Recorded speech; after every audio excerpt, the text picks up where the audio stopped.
చుట్టూ అడవి, కొండపై నుంచి జాలువారే నీరు, సర్వేశ్వరుడికి నిత్యం అభిషేకించే జలపాతం, ప్రకృతి ఒడిలోని నల్లమల అడవుల్లో కొలువైన పాలకేశ్వర స్వామి వైభవం ఇది.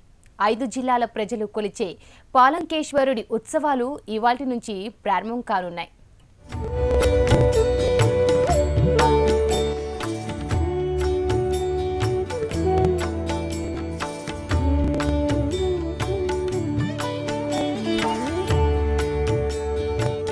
ఇది ప్రకాశం జిల్లాలోని ఎర్రగొండపాలెం మండలం అటవీ ప్రాంతంలోని పాలంక.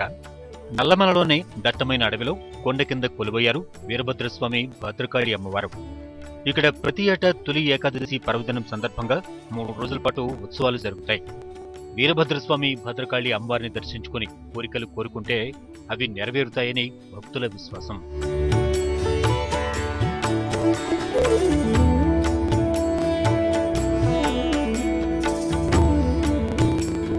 పాలంక క్షేత్రానికి శ్రీకృష్ణదేవరాయలకు ప్రత్యేక అనుబంధం ఉంది. తూర్పు దండయాత్ర సందర్భంగా దేవరాయలు శ్రీశైలం క్షేత్రాన్ని దర్శించుకున్నారు. ఈ సందర్భంగా అక్కడి ప్రజలు దోపిడీ దొంగల నుంచి కాపాడాలని కృష్ణదేవరాయలను వేడుకున్నారు. దీంతో ఆయన సైన్యాధిపతులకు ఈ ప్రాంతాన్ని జాగీరుగా ఇచ్చి నది పక్కనే ఆలాటం కోటను నిర్మించారు. అక్కడే దేవరాయలు వీరభద్ర స్వామివారిని మొక్కుకున్నారు. అలా పాలంక వీరభద్రుడు భద్రకాళి మాతలను ప్రతిష్ఠించి సైన్యాధిపతులకు అప్పగించి దోపిడీ దొంగల నుంచి ప్రజలను కాపాడాలని ఆదేశించినట్లుగా చరిత్ర చెబుతోంది.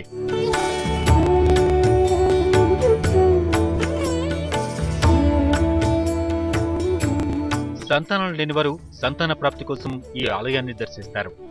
3 రోజుల పాటు జరిగే ఉత్సవాల్లో దంపతులు బ్రహ్మముళ్లు వేసుకుని నియమనిష్టలతో పాలంక గుండంలో 3 సార్లు మునుగుతారు. అంతేకాకుండా పెద్ద కొండ చిరడిపై నుంచి పడే పంచలింగాలపై జాలువారే నీటి కోసం దంపతులు ఇక్కడ దూసిళ్లు పడతారు. అలా దూసిళ్లలో నీళ్లు పడితే సంతానం కలుగుతుందని భక్తుల విశ్వాసం.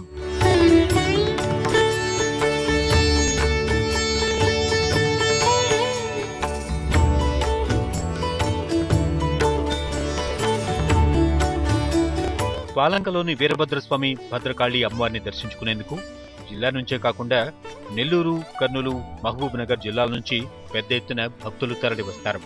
స్వామి అమ్మవార్లను దర్శించుకుని వారు పులకించిపోతారు.